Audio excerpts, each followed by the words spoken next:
वाराणसी मोक्ष की नगरी, जहां सुबह की शुरुआत शंखनाद और गंगा आरती से होती है, लेकिन 20 मार्च 2026 की सुबह इस पावन नगरी का एक कोना गोलियों की आवाज़ से दहल उठा। यह गोलियां किसी सरहद पर नहीं, बल्कि शिक्षा के मंदिर प्रतिष्ठित उदय प्रताप कॉलेज के परिसर के अंदर चली थीं। ये कहानी है सूर्य प्रताप सिंह की, एक 23 वर्षीय नौजवान जो अपने बूढ़े माता पिता का इकलौता सहारा था, अपनी 3 बहनों का इकलौता भाई था। गाजीपुर के एक छोटे से गांव से आंखों में बड़े सपने लेकर वो बनारस आया था, लेकिन उसे नहीं पता था कि जिस कॉलेज की डिग्री उसे एक बेहतर भविष्य देने वाली थी, वही कॉलेज कैंपस उसकी कब्रगाह बन जाएगा। आज इस वीडियो में हम मीडिया रिपोर्ट और पुलिस की तफ्तीश के आधार पर उस खूनी दिन की पूरी कुंडली खंगालेंगे। हम जानेंगे कि कैसे एक छोटी सी रंजिश ने वर्चस्व की जंग का रूप ले लिया, कैसे एक छात्र माफिया बनने के शौक में कातिल बन गया।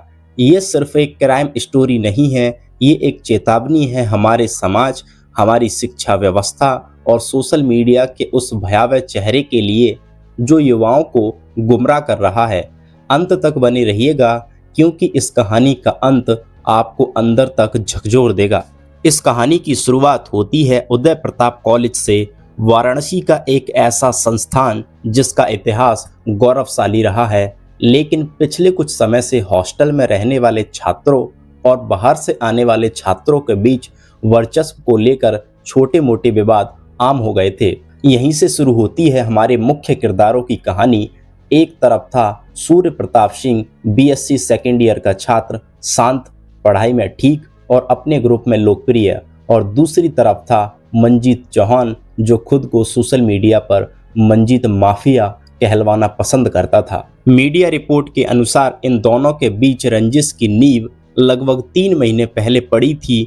मंजीत का आरोप था कि सूर्य प्रताप और उसके साथी हॉस्टल में वर्चस्व जमाते थे और उसे नीचा दिखाते थे। कॉलेज कैंपस में अक्सर ऐसी बातें कौन ज़्यादा दमदार है तक सीमित हो जाती हैं, लेकिन यहाँ यह नफरत की आग सुलग रही थी। वारदात से ठीक 3 दिन पहले यानी 17 मार्च को आग में घी डालने वाला काम हुआ।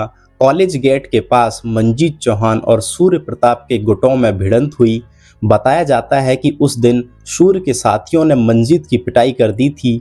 मामला पुलिस तक पहुंचा, एफआईआर की बात हुई, लेकिन बड़े बुजुर्गों और कॉलेज प्रशासन के हस्तक्षेप के बाद आगे से ऐसा नहीं होगा के वादे पर समझौता हो गया। लेकिन मंजीत के सिर पर माफिया बनने का भूत सवार था।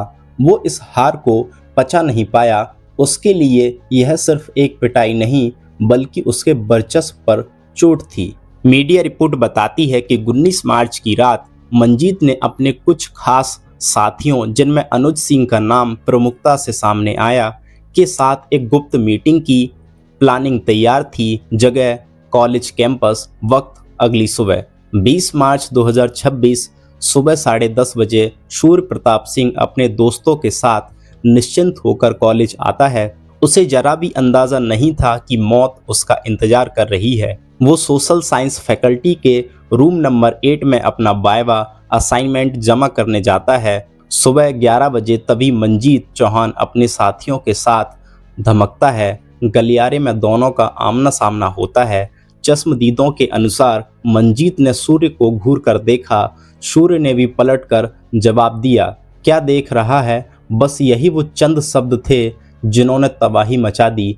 मंजीत ने अपनी कमर से 32 बोर की अवैध पिस्टल निकाली। सूर्य प्रताप सिंह भांप गया कि मामला जानलेवा है। वो अपनी जान बचाने के लिए भागा। गलियारे में भगदड़ मच गई। छात्र अपनी जान बचाने के लिए कमरों में छिपने लगे। सूर्य प्रताप प्रिंसिपल ऑफिस की तरफ भागा। शायद उसे लगा कि वहां वो सुरक्षित रहेगा, लेकिन मंजीत के सिर पर खून सवार था। वो दौड़ते हुए सूर्य प्रताप पर गोलियां बरसाता रहा। 1 गोली, 2 गोली। सूर्य गिर पड़ा। मंजीत उसके पास पहुंचा और बेहद करीब से उसकी कनपटी और सीने में एक के बाद एक कुल 8 गोलियां उतार दी। शिक्षा का मंदिर चंद सेकंडों में कुरुक्षेत्र बन गया। सूर्य प्रताप सिंह की मौके पर ही मौत हो गई। मंजीत और उसके साथी हथियार लहराते हुए, दहशत फैलाते हुए कैंपस से फरार हो गए। वारदात की खबर जंगल की आग की तरह फैली। वाराणसी पुलिस के आला अधिकारी भारी पुलिस बल के साथ मौके पर पहुंचे, लेकिन तब तक सूर्य प्रताप के साथी और कॉलेज के अन्य छात्र आक्रोशित हो चुके थे। परिसर में तोड़फोड़ शुरू हो गई। गुस्साए छात्रों ने कॉलेज की प्रॉपर्टी को नुकसान पहुंचाया, कुछ गाड़ियां तोड़ दी और सड़क जाम कर दिया। उनकी मांग थी कातिलों की तुरंत गिरफ्तारी हो और सूर्य प्रताप के परिवार को न्याय मिले। तनाव बढ़ता देख वाराणसी पुलिस के कमिश्नरेट ने तुरंत टीमें गठित की। सीसीटीवी फुटेज खंगाले गए, चश्मदीदों के बयान लिए गए। मंजीत चौहान का नाम मुख्य आरोपी के तौर पर सामने आया। पुलिस ने मोबाइल लोकेशन और मुखबिरों के जाल के आधार पर मंजीत की घेराबंदी शुरू की और पुलिस को कामयाबी मिली। वारदात के चंद घंटों के भीतर शाम होते होते मुख्य आरोपी मंजीत चौहान को गिरफ्तार कर लिया गया। उसके पास से कत्ल में इस्तेमाल की गई पिस्तौल भी बरामद होने की रिपोर्ट है। पुलिस की इस त्वरित कार्यवाही ने शहर में बड़े बवाल को रोक लिया, लेकिन इस सब के बीच गाजीपुर के उस छोटे से घर में क्या गुजरी जहां सूर्य प्रताप का परिवार उसके लौटने का इंतजार कर रहा था। जब सूर्य की लाश घर पहुंची तो कोहराम मच गया। उसकी 3 बहनें अपने इकलौते भाई के शव से लिपटकर रो रही थीं। उसकी मां बेसुध थी। उसके पिता ऋषिदेव सिंह, जो खुद एक मजबूत पिता दिखाने की कोशिश कर रहे थे, उनकी आंखों के आंसू रुक नहीं रहे थे। उन्होंने मीडिया के सामने एक ऐसा बयान दिया जिसने पूरे देश को हिलाकर रख दिया। मेरा तो सब कुछ लुट गया। वो मेरा इकलौता बेटा था। अब मैं किसके लिए जीऊंगा? मैं पुलिस कचहरी नहीं चाहता। मुझे बस उस कातिल का एनकाउंटर चाहिए। जैसे उसने मेरे बेटे को बेदर्दी से मारा, वैसे ही उसे भी सजा मिले। यह एक लाचार पिता की पुकार थी जो कानून व्यवस्था पर सवाल भी उठा रही थी और न्याय की गुहार भी लगा रही थी। ये कहानी शुरू हुई थी एक छोटी सी रंजिश, वर्चस्व की एक झूठी जंग और सोशल मीडिया पर माफिया बनने की चाहत से, लेकिन इस कहानी का अंत हुआ एक होनहार छात्र की मौत पर, एक परिवार के उजाड़ हो जाने पर और एक युवा के कातिल बनकर सलाखों के पीछे पहुंचने पर। पुलिस ने मुख्य आरोपी मंजीत चौहान को गिरफ्तार कर जेल भेज दिया है। पुलिस अन्य सह आरोपियों की तलाश में छापेमारी कर रही है जो वारदात के समय या साजिश में शामिल थे। कॉलेज प्रशासन ने कैंपस में बाहरी लोगों के प्रवेश पर कड़े प्रतिबंध लगा दिए हैं और हॉस्टल की सुरक्षा व्यवस्था की समीक्षा की जा रही है। मामले की फास्ट ट्रैक कोर्ट में सुनवाई की मांग की जा रही है ताकि सूर्य प्रताप के परिवार को जल्द से जल्द न्याय मिल सके।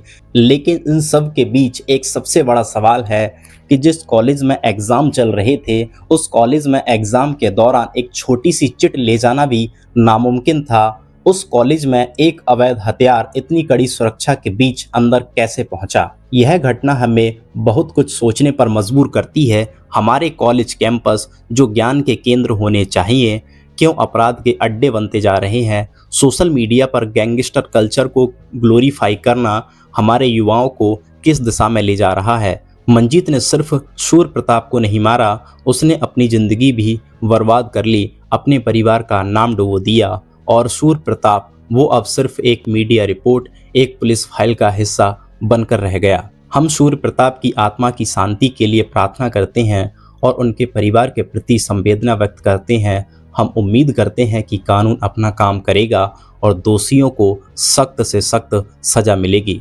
इस पूरे मामले पर आपकी क्या राय है? क्या कॉलेज कैंपस में राजनीति और वर्चस्व की जंग पर पूरी तरह लगाम लगनी चाहिए? अपने विचार कमेंट बॉक्स में ज़रूर साझा करें। यह वीडियो आपको अगर जानकारीपूर्ण लगी हो तो इस वीडियो को ज़्यादा से ज़्यादा शेयर और लाइक ज़रूर करें। धन्यवाद।